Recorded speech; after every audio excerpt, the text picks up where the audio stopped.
Tak hanya terpusat di wilayah Denpasar dan Badung saja, Tabanan merupakan wilayah strategis dalam pengembangan properti. Selain lingkungan yang mendukung, lokasi yang strategis dan dekat dengan objek wisata pantai juga menjadi daya tarik pengembangan hunian di wilayah Tabanan.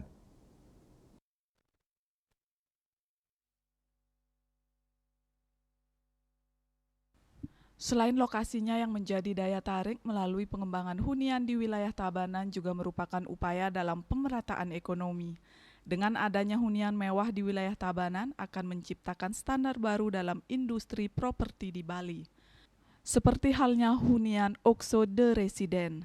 Keindahan alam khususnya pantai di wilayah Tabanan menjadi daya tarik utama yang bisa dinikmati oleh pemilik hunian nantinya.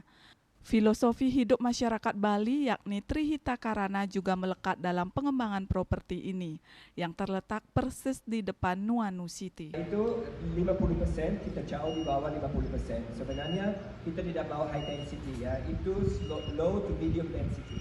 Kita punya kebun, rumah yang besar, kita punya infrastruktur sendiri. Sebenarnya proyek ini di dalam 2 hektar low sama medium density.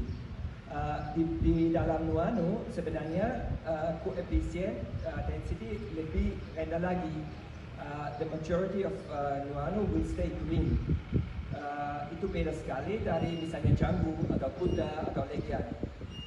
Canggu, Kuta, Legian sebenarnya sudah dense banget ya, semua dari pantai ke belakang. Sebenarnya di sini, daerah sini akan tinggal hijau ya, karena ini sudah siapkan untuk tinggal hijau.